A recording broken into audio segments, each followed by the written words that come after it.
How does a Japanese carpenter pass a set of hand tools down to their children, and those children pass them to their grandchildren, and 80 years later those tools are still cutting clean? No rust, no pitting. The blades look like they came out of a shop last Tuesday.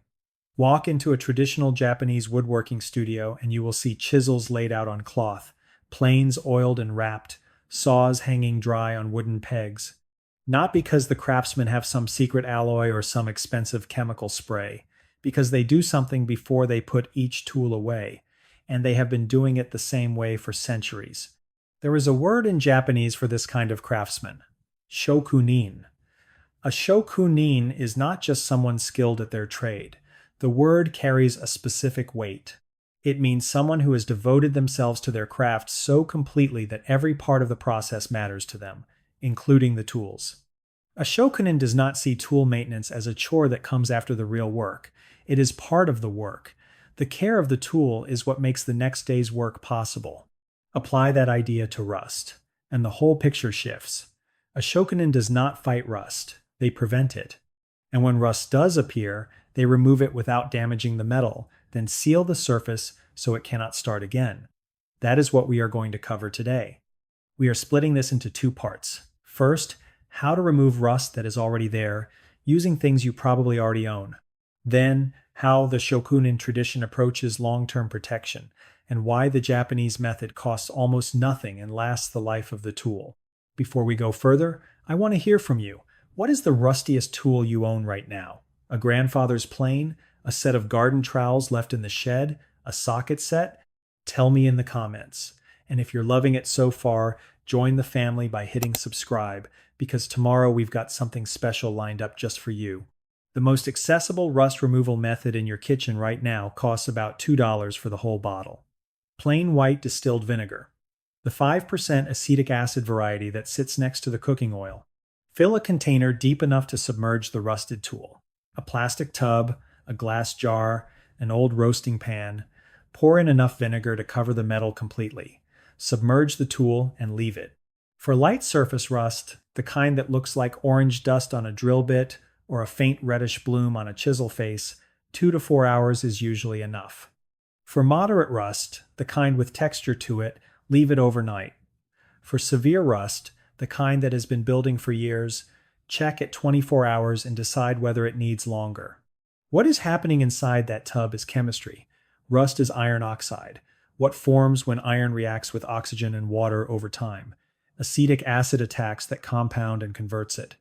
The rust dissolves into the liquid.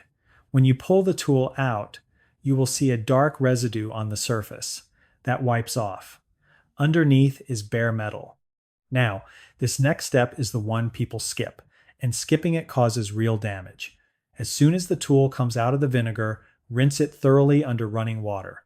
Then drop it into a separate container with a solution of water and baking soda and let it soak for a few minutes. Baking soda is alkaline. It neutralizes any remaining acid on the metal surface. If you skip this and leave vinegar residue on the tool, the acid keeps working, and instead of removing rust, you will be etching the base metal. Rinse again after the baking soda soak. Then dry the tool completely, immediately. A cloth first, then 10 minutes in a warm oven at the lowest setting, or use a heat gun if you have one. Any moisture left on bare metal will start a new rust cycle within hours. Now let me address two pieces of advice that the internet keeps pushing, because both of them cause problems that are worse than the rust itself. Steel wool and sandpaper. You have seen the videos. Someone scrubs a rusted chisel against a sheet of 8-0 grit, and the rust comes flying off in a cloud of red powder. Yes, it works. And yes, you now have a tool surface covered in microscopic scratches that give rust far more surface area to grip onto next time. More than that, on a cutting tool, on a plain blade, or a woodworking chisel, or even a kitchen knife, you have just removed material from an edge that took decades of use to settle into the right shape. Mechanical abrasion is the fastest method and the most destructive one. WD-40. People swear by it. WD-40 was developed in the 1950s by the Rocket Chemical Company to displace water from missile parts. The WD stands for water displacement. It works. For about 3 days. Then it evaporates, and your bare metal is exposed again. On a tool you use every week, WD-40 is fine. On anything going into storage, or anything you want to protect long term, it is essentially nothing. The Shokunin tradition never went near it, because the Shokunin tradition never needed a product that only works temporarily. For rust that vinegar cannot shift, the kind of heavy pitting rust you find on a tool that has been left outside through multiple winters, there is a step up. Electrolytic rust removal. It sounds technical, but the setup takes about 15 minutes. You need a plastic bucket, water, washing soda, sodium carbonate, sold in the laundry aisle, a piece of scrap steel or an old rebar as the anode, and a battery charger or a USB-powered DC power supply. Dissolve a tablespoon of washing soda per liter of water in the bucket.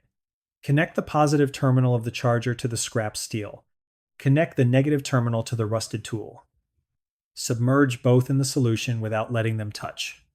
Turn the charger on. What happens is the electrical current reverses the oxidation reaction. Oxygen is pulled away from the iron oxide and the rust converts back to iron at the surface of your tool. Leave it running for 2 to 12 hours depending on how severe the rust is.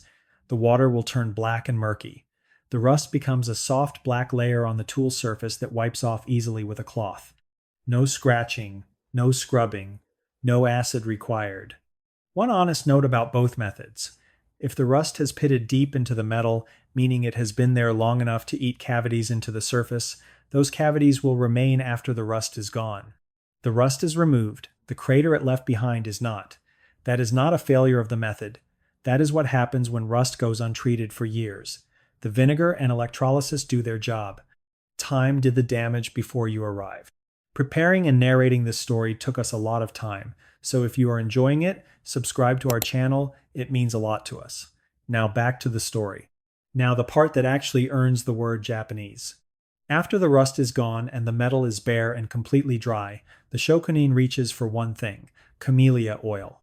Called tsubakiabura in Japanese, it is the oil pressed from the seeds of the camellia flower, and Japanese craftsmen have used it for centuries on metal tools, on sword blades, on woodworking planes, on anything steel that needs protection. Pour 2 or 3 drops onto a clean cloth, not onto the tool directly. Wipe the cloth across every metal surface of the tool in long, even strokes. You are not soaking it. You are leaving a film so thin it almost is not there. Buff it lightly and set the tool down. That is the entire prevention method. The reason it works is simple.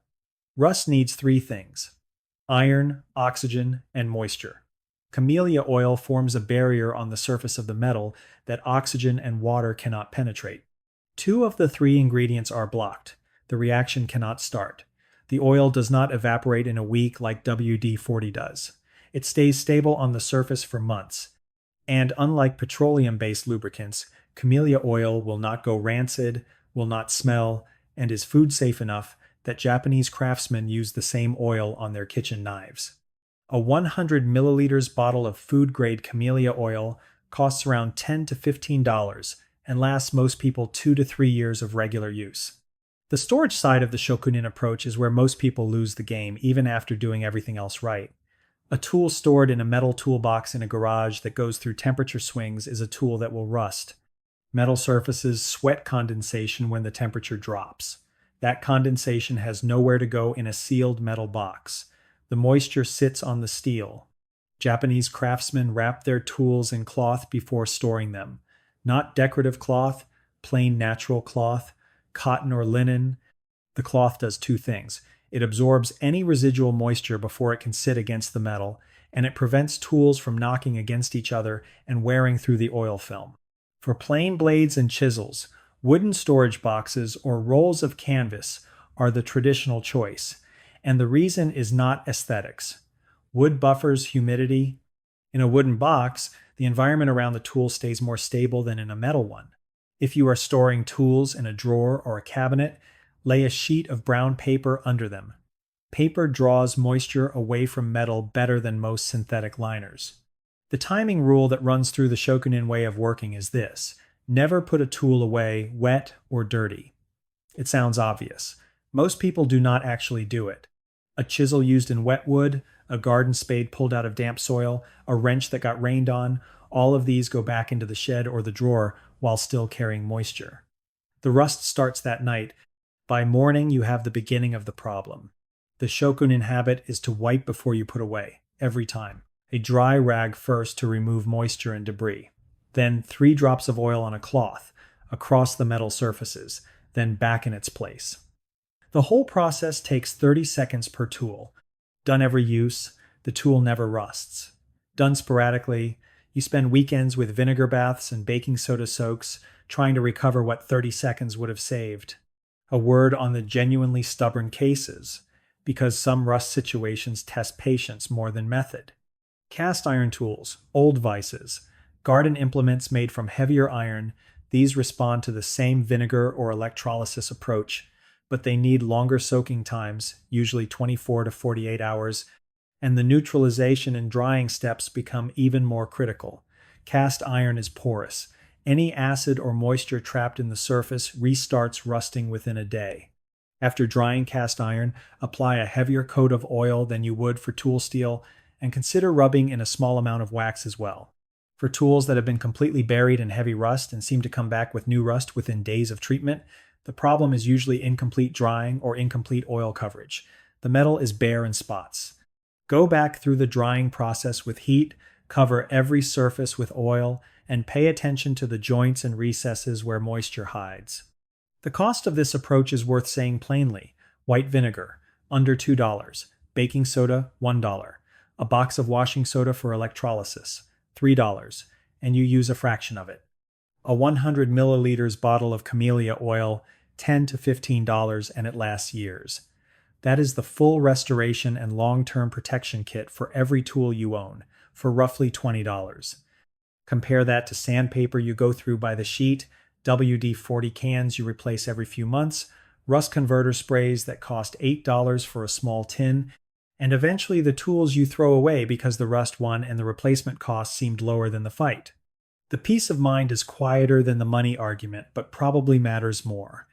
After a vinegar soak and a coat of camellia oil, there is nothing on those tools that is going to harm a child who picks one up, nothing that needs ventilation to handle safely, nothing you need to wash off your hands before making lunch. You work with them, wipe them, oil them, put them away. Here is a routine you can start this week. Pick the rustiest tool you own and submerge it in white vinegar today. Leave it overnight. Tomorrow, baking soda rinse, thorough dry with a cloth. 10 minutes in a warm oven, then a coat of camellia oil. Put it back where it lives. From that point, every time you use a tool, wipe before storing, 3 drops of oil on a cloth, 30 seconds. Once a year, do a full check of everything in the shed or the garage. Anything showing early surface rust goes into the vinegar bath before it has a chance to go deeper. The deeper thing the Shokunin tradition teaches is not really about rust. It is about the relationship between a person and the objects they depend on. A tool that is well cared for sharpens better, cuts cleaner, feels different in the hand from one that has been neglected and recovered from rust multiple times. The Shokunin knows this not from philosophy but from years of daily contact with the same tool. The Western habit in tool care, like in a lot of home maintenance, is to let something deteriorate and then fix it. The Shokunin habit is to never let it deteriorate. 30 seconds of attention after every use beats 2 hours of recovery work after every season. That gap between the two approaches is exactly the size of the rust problem in most garages. Your tools can last your lifetime and the lifetime after that. They just need a cloth, a bottle of vinegar, and the 30 seconds you probably were not giving them before. Let me know in the comments which tool you are starting with. If you found it worth your time, subscribing and hitting the bell costs you nothing and helps more than you'd think. Another one's coming tomorrow. Thanks for watching.